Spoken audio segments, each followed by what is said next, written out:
Halo, di video ini kita akan belajar membuat dummy data dengan menggunakan website generatedata.com. Tujuannya adalah membuat eh, data yang cukup banyak yang akan digunakan untuk menguji query dan perbandingan query, terutama untuk membandingkan kecepatan query baik berdasarkan pilihan fungsi ataupun dari hasil tuning query ya atau optimalisasi dari sebuah query. Oke, kita akan menggunakan generatedata.com. Websitenya seperti ini, cukup sederhana. Jadi uh, aplikasi ini gratis, bisa membuat generate data sampai dengan 100 buah record. Baik, kita mulai. Tentu saja langkah pertama adalah masuk ke generatedata.com, lalu ada pilihan di sini your data, ini tidak perlu diisi. Demikian juga dengan country specific data, biarkan saja kosong. Biasanya data-data untuk tiap negara itu sedikit berbeda ya, misalkan mengenai mata uang, lalu cara penulisan tanggal dan seterusnya. Fokus kita adalah ke dataset. Jadi dataset ini sama seperti halnya membuat sebuah tabel dalam basis data. Ada kolom, ya, title atau field, lalu nanti kita melihat tipe datanya, tinggal memilih saja.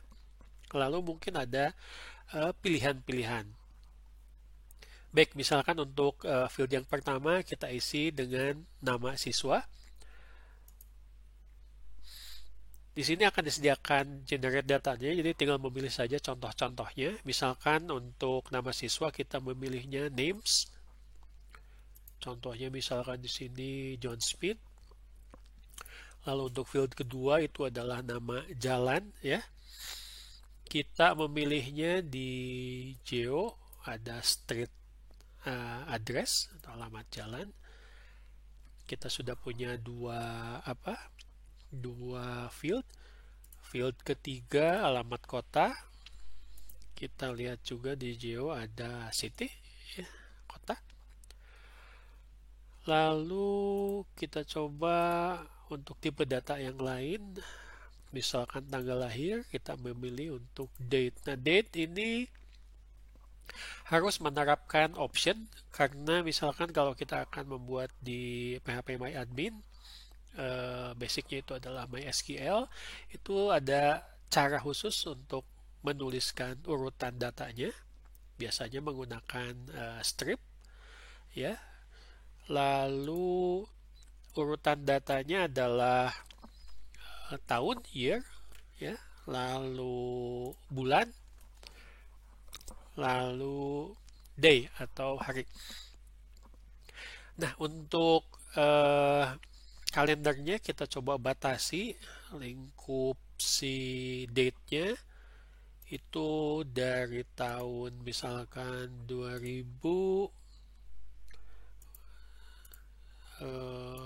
Januari 2000 sampai dengan 2005, misalkan Desember tanggal 31. Jadi kurang lebih range untuk tanggal akhirnya itu sekitar 5 tahun. Jika akan menambahkan field, kita tinggal klik saja di row. Ya, misalkan menambahkan satu, misalkan mau menambahkan email, ya di sini kebetulan ada email, optionnya tidak perlu disetting. Lalu kita tambah lagi satu, misalkan untuk nilai akhir. Nilai akhir kita akan setting sebagai integer.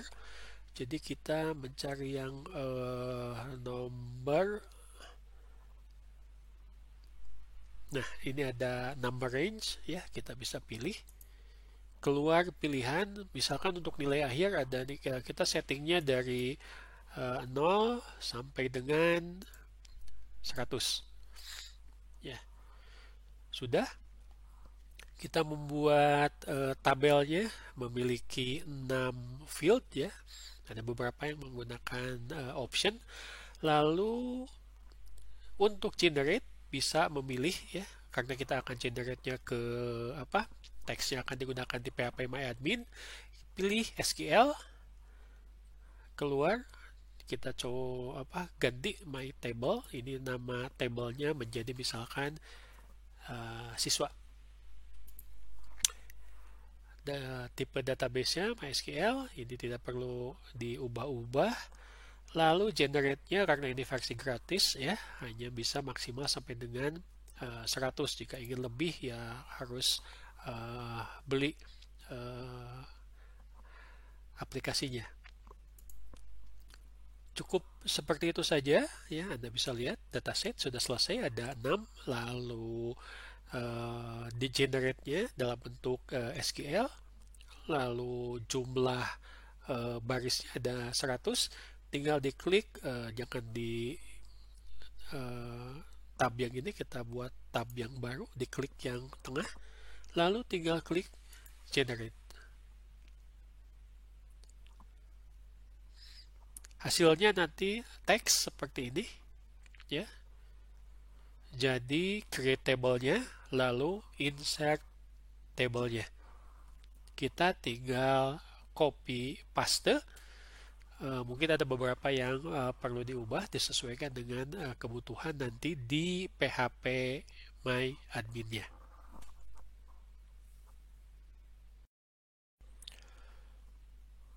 Oke, langkah selanjutnya tinggal di copy saja dari hasil generate data.com. Sebaiknya kita edit dulu untuk mengubah tipe data di create table ya. Jadi copy dulu ke notepad, lalu kita coba lihat yang harus diubah ya. ID ini tidak perlu, nama siswa, variabel karakter kita ubah jadi 75 misalkan ya, lalu di setting sebagai primary key, not null. Alamat jalan misalkan jadi 100,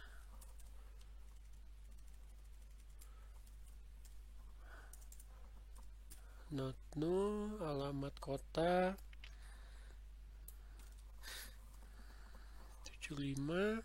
Tanggal lahir kita ubah menjadi date ya, dengan option yang tadi sudah ditentukan di generate data. Email panjang misalkan 50, not null, dan nilai akhir kita ubah menjadi integer.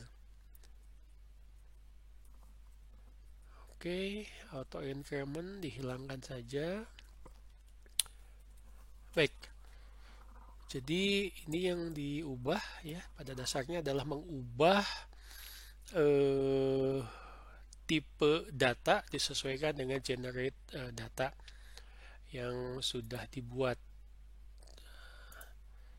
Tinggal di copy, lalu kita masuk ke PHP MyAdmin ya, klik new, database yang baru. Misalkan kita akan membuat database dengan nama generate, tinggal klik create. Database-nya ya sudah namanya generate, masuk ke SQL, lalu tinggal di paste saja, cek lagi ya apakah masih ada yang, coba misalkan di sini create table siswa, nama siswa ya, variabel tanggal lahir, email, varchar, dan oke. Tinggal go.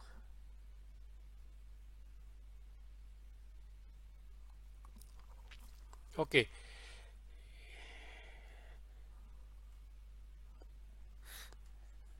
Kita lihat 100 record sudah di insert Kita cek misalkan dengan ke structure, lalu kita browse datanya.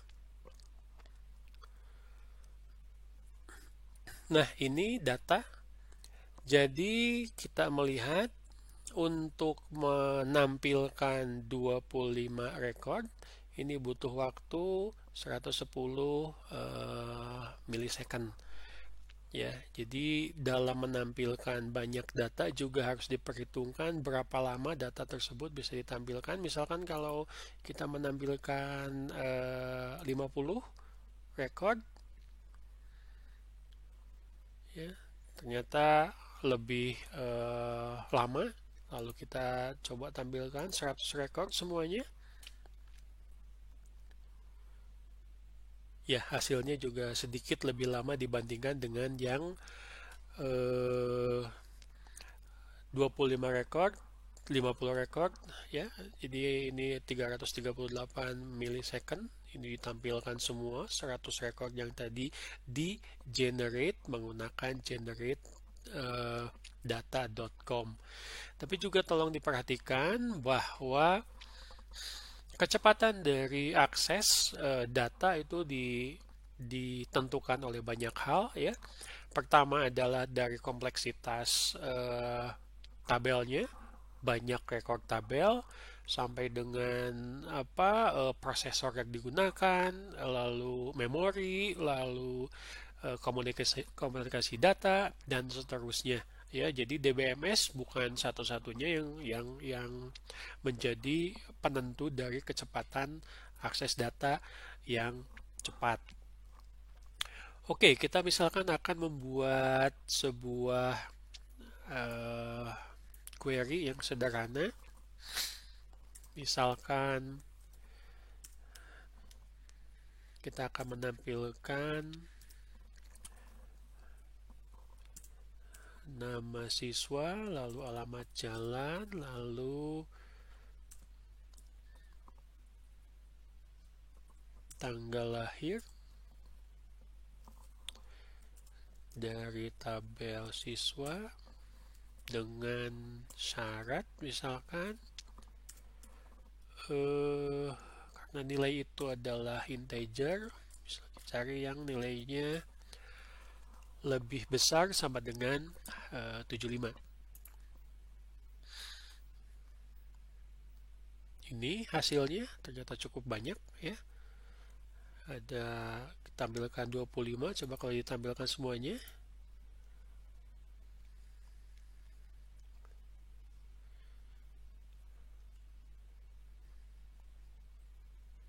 Ya, waktunya juga ikut berubah. Nah, waktu query ini harus dicari query dari pemanfaatan fungsi, indeks, dan seterusnya, termasuk juga sampai dengan tuning query, yang paling singkat, yang paling cepat. Misalkan kita akan membuat contoh nih, yang satu menggunakan query yang berbeda, tapi hasilnya itu adalah sama. Misalkan seperti ini.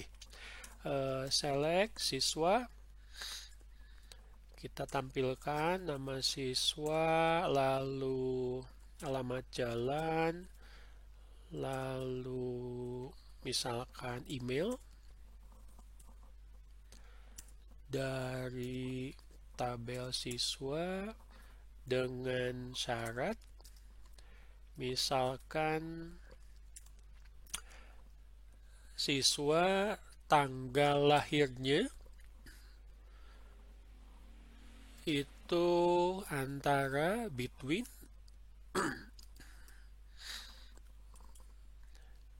tahun 2000 bulan 1 tanggal 1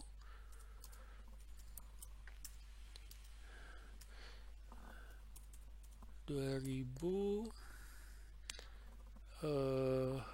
bulan misalkan 12,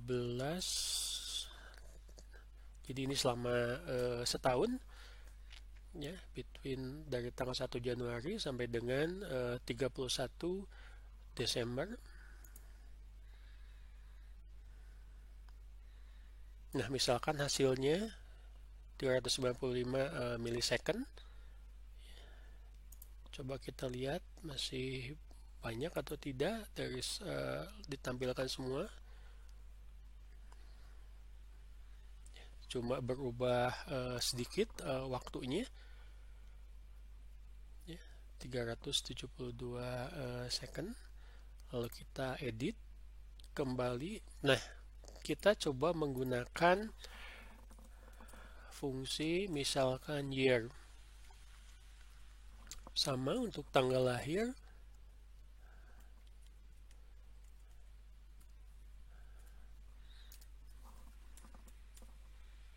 Masih tetap tahun 2000 tetapi menggunakan fungsi tahun atau year. Coba kita lihat hasilnya 349, berarti lebih lama ya, sedikit.